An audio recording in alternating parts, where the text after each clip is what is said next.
Santykiai aš ir kitas asmuo, tas kitas gali būti partneris, vaikas, kažkas iš tėvų, draugai. Tai irgi yra toks paveiksliukas, kur esu aš kaip asmenybė ir yra kitas žmogus ir mes turim kažką tokio bendro, tokia sąsaja, kuri mus jungia. Ne? Tai, pavyzdžiui, aš ir vaikas, kad jis yra atskira asmenybė, bet aš esu mama ir vaikas yra kažkiek nuo manęs priklausomas ir lygiai aš nuo vaiko priklausoma, ne? Čia yra partneris, kur jisai turi pilną laisvę ir kaip asmenybė yra susiformavęs, lygiai aš kaip asmenybė esu susiformavus ir su vyru turiu tokią sąsają, kad mes turim santuoką bendrą, ne, mes turim bendrus namus, mes turim kažkokius planus, ne, bet kiekvienas yra kaip asmenybė ir gali gyventi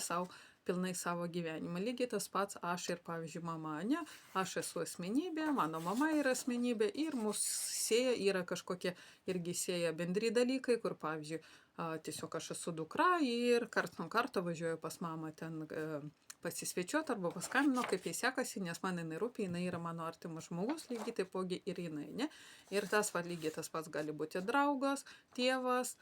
bendradarbis, bet koks mums dažniausiai būna, aišku, mums reikšmingas asmuo, reikšmingas mūsų gyvenime. Ir pastebėjau gyvenime, iš konsultacijų ir aplamai net iš šono kartais pasižiūriu, kaip dažnai būna, kad aš ir mano kitas asmuo, ne, ir mes esam ne dvi atskiros asmenybės, o mes antiek susiliejam, kad nei vienas negali būti pilnavertišku asmeniu ir nei vienas negali gyventi laisvai ir kvėpuoti laisvai, ne? Ir va toks va tai yra ta prieraišystė, ne, jinai nėra sveika, čia yra sveika tokia prieraišystė, ne, kad aš tikrai mes rūpim viens kitam ir stengiamės viens dėl kito, bet kiekvienas gyvena savo asmeninį gyvenimą. O čia yra tai, kad mes gyvenam taip susiliejam, kad mes gyvenam ir viens be kito mes negalim. Tai dažnai tai būna, pavyzdžiui, santuokoje, ne, arba partnerystėje, kad moteris gyvena dėl vyro.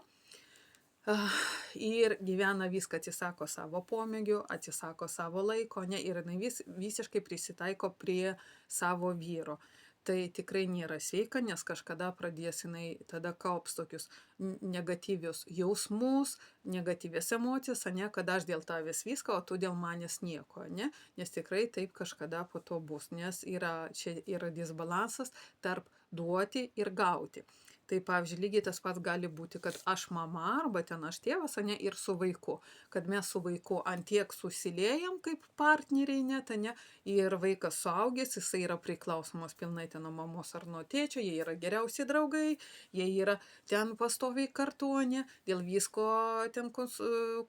pasikonsultuoja tarpusai, pasišneka. Ir tada vaikas, pavyzdžiui, negali sukurti šeimos, ne, jeigu berniukas negali rasti savo moters, jeigu mergaitė, ne, jinai negali savo rasti vyro. Dėl ko? Dėl to, kad va tokiu atveju tai gaunasi, kad jinai jau vaikas yra susitokęs su savo tėvu arba ten su mama, ne, nu vaikas su tėvu kaip vienu iš tėvų. Ir tai tikrai nėra sveika, nes tai yra tiesiog nesveika prieraišystė, kur vienas arba ten abudu gyvena tiesiog viens dėl kito ir aš be tavęs negaliu ir tu be manęs negali ir nedaug dievė, kad kažkas atsitiks ir kaip aš tada išgyvensiu be tavęs arba ten be kito žmogaus. Tai yra reikšmingas asmuo mūsų gyvenime, bet tai yra nesveika, nes dažniausiai tada yra disbalansas tarp gauti ir duoti, nes vienas duoda daug, o mažai gauna, ne, ir po to kaupiasi kažkokie apmaudas, ne, tada tokie kalties jausmas, kodėl aš tau viską darau, tu man nieko nedarai, ne, tada prasideda kontrolės, tai kur tu buvai, tai su kuo tu buvai, ne, kodėl tu negrįžai ten 5 minutėm anksčiau nors žadėjai ir prasideda tokie dalykai. Tai tikrai yra nesveikas dalykas, jisai eina iš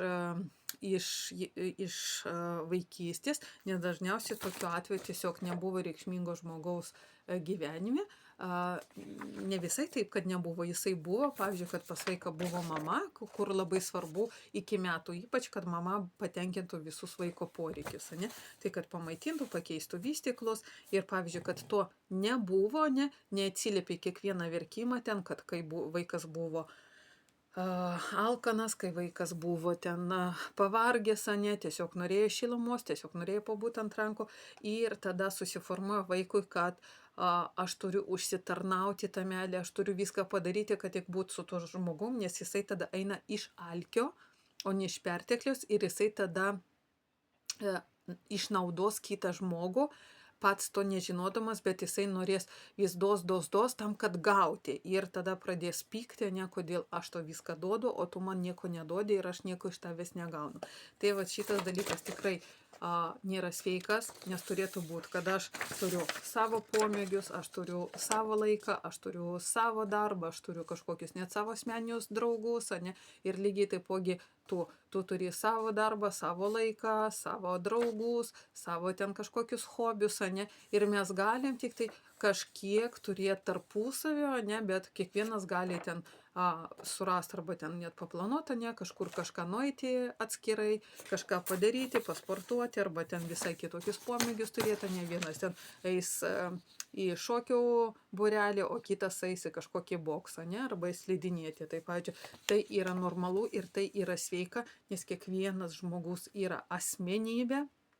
kiekvienas yra skirtingas ir nėra gerai, kai susilieji su kitu, nes tada tu tiesiog stengiesi gyventi jo gyvenimą ir tu vėlgi negyveni savo gyvenimo, ne? Ir galima atsekti, tikrai galima ir viską galima pakeisti, kad iš šitos situacijos, ne, iš to, kad aš susilieju ir mano prieraišystė yra nesveika, nes aš taip bijau būti viena ar vienas, tai iš šito pakeisti į sveiką prieraišystę, kur tiesiog aš žinau, ko aš noriu, aš žinau, kaip aš noriu gyventi, ne, aš turiu savo pomėgius ir aš nebijau būti vienas ar viena ir tiesiog man gera su tavim, su kitu asmeniu, ne, ir nesvarbu, kas tai būtų ten, ar mama, ar partneris, ar vaikas, ne, man gera su tavim, bet jeigu tavęs nėra, tai aš irgi pilnai džiaugiuosi gyvenimu. Tai linkiu visiems pasiekti šitą būseną, ne?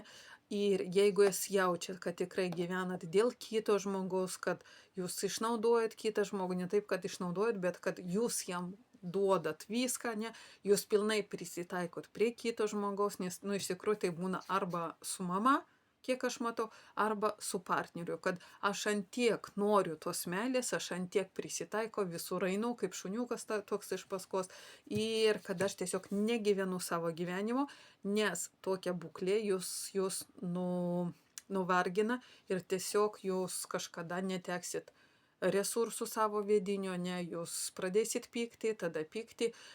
iš to pykčio pradėsit kontroliuoti, pradėsit priekaištus reikšti kitam asmeniui ir tai tikrai nėra gerai, nes tada prasidės konfliktai ir,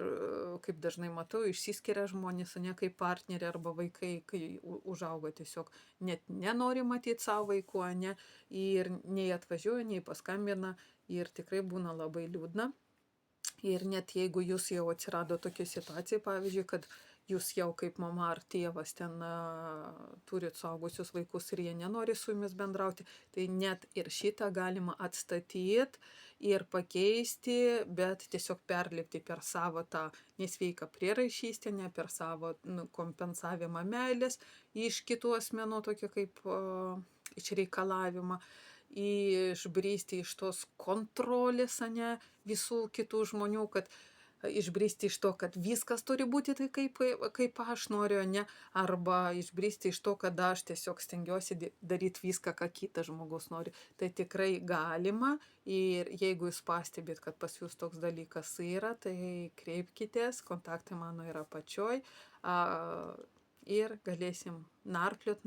ir po biškį išnarpliot ir pakeisti savo tą būseną ir pakeisti savo tą prieraišystę, ne, iš nesveikos į sveiką ir, kaip sakoma, kad jūs taptume tokią asmenybę, kur jūs esat ir visas pasaulis sukasi aplink jūs, o ne tai, kad jūs sukatės aplink kitų pasaulį, aplink kitų visatą.